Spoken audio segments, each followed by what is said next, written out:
à toutes et à tous, ma team Kiefer, j'espère que vous allez bien. Aujourd'hui pour cette nouvelle vidéo, on se retrouve pour la présentation complète du Tour d'Italie 2022 de cyclisme, le Giro d'Italia qui s'élancera le 6 mai 2022, donc le vendredi. C'est assez spécifique de commencer un vendredi pour un grand tour, c'est souvent le samedi, mais en tout cas, le grand départ en Hongrie de ce Giro sera donné donc un vendredi. On suivra bien sûr le Giro en intégralité sur la chaîne YouTube, donc n'hésitez pas à nous rejoindre en vous abonnant, en activant la cloche pour être tenu au courant de toute l'actualité de ce qui va se passer durant le Giro, les résumés d'étapes, les présentations d'étapes, plein de contenu à découvrir en exclusivité sur notre chaîne YouTube. Donc n'hésitez pas à nous rejoindre, on est de plus en plus nombreuses et nombreux sur la chaîne. Donc je tiens énormément à vous remercier avant de commencer cette vidéo. Donc dans cette vidéo, on va analyser un petit peu tous les profils d'étapes, voir un petit peu à quelle course on a à faire. Est-ce que ça sera un Giro qui grimpe beaucoup? Est-ce que ça sera un Giro pour les sprinters? On va aller checker tout ça. On regardera également les contrôles à montre. Et dans un deuxième épisode, une autre vidéo que vous pourrez retrouver sur la chaîne, on regardera les favoris ainsi que toutes les équipes et les coureurs partant pour ce Giro 2022. La liste vient d'être dévoilée tout simplement. L'étape 1 qui s'élancera donc dans la capitale de la Hongrie, Budapest, et qui reliera après la ville de Visegrad, et ben c'est un profil atypique parce que c'est déjà un profil déjà très long, 195 km pour une entame, c'est plutôt déjà pas mal, et ça sera pas une arrivée toute plate, ça sera une arrivée en boss, une arrivée assez mythique dans la ville de Visegrad avec une côte de 4ème catégorie. Alors le premier maillot rose du Giro, ça sera quel type de coureur? Et ben on va regarder un petit peu ça. Donc déjà la carte pour voir un petit peu en Hongrie, pour ceux peut-être qui iront voir la course en direct, n'hésitez pas à me dire en commentaire s'il y en a qui vont aller au grand départ. Je sais que souvent les passionnés de cyclisme adorent aller dans les grands départs. Bon là ça fait un petit peu loin, mais voilà. Et le dernier kilomètre, c'est une côte qui doit faire 100. Alors comment c'est il y a des passages à 8%, d'accord. Mais combien de kilomètres? Elle fait bien 5 km la côte, hein, je crois. Donc 5 km de côte avec des pourcentages max à 8%, mais on n'a pas les pourcentages moyens. Je crois pas. Donc 5 km 6 apparemment la côte. Ok. Du 2, 3, 4%.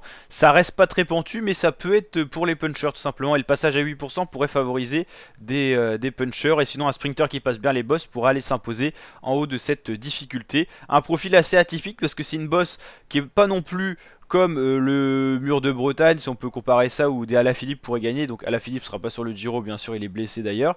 Mais ouais, c'est assez mythique comme arrivée, assez roulant dans le début et une portion plus raide après avec du 5-6%. C'est vrai que normalement il n'y a pas beaucoup de sprinters qui devraient arriver à passer, surtout si le rythme est élevé. Et attention à pas se prendre dans des cassures pour les favoris dès cette première étape en tout cas. Alors on va aller checker maintenant l'étape 2 qui sera un contre-la-montre dans les rues de Budapest. On pourra bien découvrir la capitale hongroise qui est très jolie, on voit des images ici. Donc 3 étoiles parce que tout simplement il y aura une importance sur ces 9 km 2. Certains favoris pourraient déjà perdre quelques secondes précieuses pour le général. Et on pourrait déjà avoir un autre changement de maillot rose. Donc vous voyez 2 étapes où déjà on pourrait déjà avoir des changements de maillot et tout. Donc de l'animation. Donc ça s'annonce être quand même plutôt sympathique. On va aller checker l'étape 3. Kaposvár Balatonfüred, ça sera tout simplement un pays qu'on ne connaît pas énormément au niveau du cyclisme. Le Tour de Hongrie n'est pas très démocratisé et tout, je sais même pas s'il existe, mais en tout cas le Giro, qui est quand même plutôt bien réputé, va pouvoir mettre en avant un peu la Hongrie, et ça c'est toujours pas mal. Ça a des répercussions ensuite sur les inscriptions au niveau des coureurs cyclistes, donc pourquoi pas peut-être des Hongrois dans les prochaines années. Une étape longue, la 3ème étape, 201 km dans le pays hongrois tout simplement. Ça sera Kaposvár Balatonfüred. Désolé pour la prononciation qui doit pas être exacte. Et ensuite dans la 4ème étape on aura la mythique arrivée à l'Etna qui est devenue une sorte de classique depuis certaines années. Ça sera la première explication entre favoris, certainement une passation de pouvoir au niveau du général. On devrait plus du tout avoir le même type de coureur, un coureur qui était peut-être bon rouleur au contre-la-montre qui aura réussi à prendre le maillot rose, ou peut-être même un sprinter qui aurait réussi à prendre le maillot rose à la suite. Et ben là ça sera un changement radical avec l'Etna. On aura déjà des favoris qui vont perdre le Giro, c'est sûr, dans cette étape là. On le gagnera pas forcément, mais on pourra le perdre le Giro dans cette étape 4. Première grosse arrivée en altitude. Étape 5, je pense qu'on va retourner au niveau du sprint. Voilà, il y aura une difficulté, mais normalement ça devrait être une étape pour les sprinters. Le sommet sera loin de l'arrivée, donc ça devrait pas influencer vraiment les sprinters. Une échappée aura pour cœur d'aller jouer la victoire d'étape. Ça reste possible, mais ça sera compliqué. Étape 6, c'est dessiné pour les sprinters, 192 km. A noter qu'il y aura beaucoup de transferts durant ce Giro, notamment de la Hongrie à la Sicile, de la Sicile à l'Italie. Ça peut fatiguer les coureurs et ça peut avoir des impacts sur les états de forme. Là, on aura une belle étape de montagne de 196 km avec une arrivée quand même en descente. Ça pourrait favoriser les coureurs qui sont bons descendeurs et qui aiment bien les courses assez mouvementées, on va dire. Les Romain Bardet sur ce genre de profil, les Tom Dumoulin pourraient pourquoi pas être avantagés. C'est un profil assez atypique, hein, ce Giro. Ça a pour particularité le Giro en tant que grand tour d'être assez spécifique, avoir des arrivées assez mythiques, notamment des côtes avec des pavés, enfin plein de petites choses comme ça, les petites rues italiennes. Donc là, ça répond encore à présent. Donc là, Napoli-Napoli, ça sera 153 km, vous l'avez compris, pour les sprinters. L'étape 9, ça sera la première grosse étape de montagne, avec une fois de plus une arrivée en altitude après l'Etna, qui est quasiment une semaine après, mais il y a plusieurs cols au programme, et là, on pourra avoir des gros écarts qui vont se creuser dans le Mittel col du Blocos, qui est très pentu. Pour vous donner un petit ordre d'idée, on va regarder les détails de l'ascension, des ascensions plutôt. Le Blocos, c'est quand même 13 km 6 à 8,4% de moyenne avec des pourcentages max à 14%. C'est un mur par moment le Blocos, hein. Son nom, il porte bien son nom ce col, cette difficulté. L'étape 10, ça sera normalement pour les sprinters, à moins que les équipes de sprinters soient fatiguées et laissent une échappée aller au bout. Mais pour l'instant on n'a pas vraiment de profil favorable pour les échappées. Étape 11, là c'est clairement pour les sprinters, 203 km parfaitement rectiligne. Étape 12, Parma-Genova. Ça sera une étape assez vallonnée. Là, je pense que la première échappée pour aller au bout, c'est pas un profil pour les sprinters. Ils seront certainement fatigués comme leur équipe. Et là, les favoris ne seront pas forcément à cette étape. Sachant que les dernières difficultés sont pas loin de l'arrivée.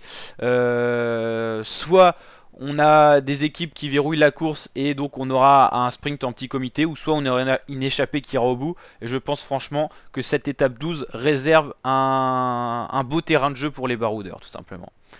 Étape 13, là c'est pour les sprinters normalement, mais particularité c'est qu'il y a quand même une belle difficulté, mais très loin de l'arrivée, donc je pense que voilà, les sprinters auront le temps de se regrouper dans le peloton, donc voilà. Étape 14, ça sera très vallonné, pourquoi pas un coup d'éclat, un leader qui serait mal parti au général, pourquoi pas se glisser dans l'échappée ou attaquer de loin. C'est un profil qui incite à l'attaque, et certainement une échappée qui ira au bout du coup.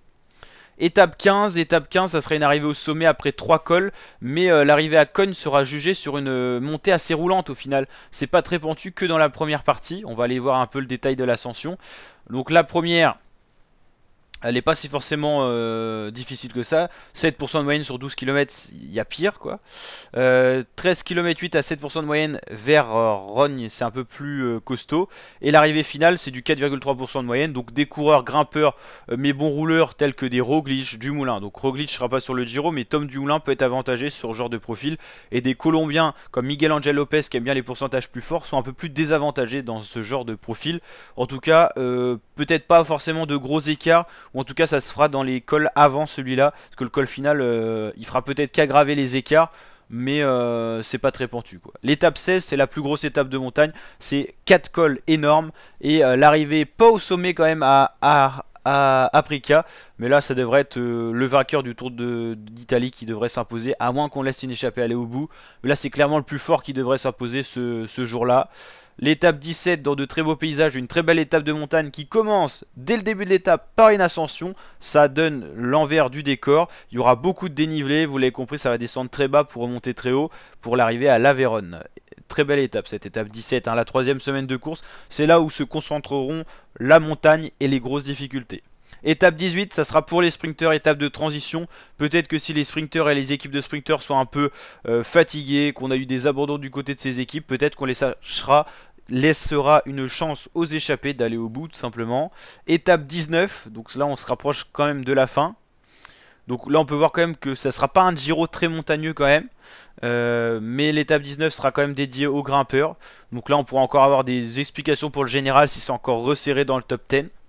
Mais je pense qu'il y aura déjà des sacrés gros écarts. Étape 20, ça sera la dernière étape de montagne avec 3 3 très gros cols sur 168 km. Il y aura la fatigue, faut y penser. Ça aura vraiment des implications peut-être sur des défaillances. 14 km à 7,6% de moyenne pour le Passo, qui est très dur dans sa seconde partie. Là, c'est 11 km 8 à 6,8% de moyenne. Et l'arrivée finale, il y a quasiment 4-5 km à 15% vers la fin du col. C'est tout simplement une étape des plus durs de ce Giro. Et l'étape 20, ça sera l'arrivée donc à Verona. Et alors, ça sera un contre-la-montre avec une bosse au milieu, 17 km 4. On pourrait avoir la gagne qui se joue là-dessus si on a encore des écarts, par exemple dans les 30-40 secondes entre le premier, le deuxième, le troisième et ainsi de suite. En tout cas, le top 10, si les écarts sont assez réduits, pourrait se jouer donc ici et peut-être la gagne du Giro en cas de favoris qui se tiennent dans l'ordre de 30 à 40 secondes ou moins. Au-delà de la minute, ça deviendra compliqué, mais on peut avoir des grosses défaillances. On l'avait vu avec Roglic qui s'était incliné face à Pogacar au contre-la-montre finale de tout simplement la planche des belles filles. Là ça sera moins dur, mais on pourra avoir des écarts autour de la minute entre les favoris, voire la minute 30 si jamais il y a des grosses défaillances, quoi. Donc voilà la team, j'espère que ça vous a plu. Si c'est le cas, n'hésitez pas à lâcher le petit pouce bleu, à vous abonner, à activer la cloche pour suivre le Tour d'Italie avec nous sur la chaîne. Et je vous dis à très bientôt pour de nouvelles vidéos et le Tour d'Italie qui va arriver à Bâle sur la chaîne YouTube. Avec de nombreux sondages dans l'onglet communauté concernant ce grand événement. Et bien sûr après on aura le critérium du Dauphiné au niveau du cyclisme et le Tour de France à suivre sur la chaîne et la Vuelta en fin de saison. Allez, ciao!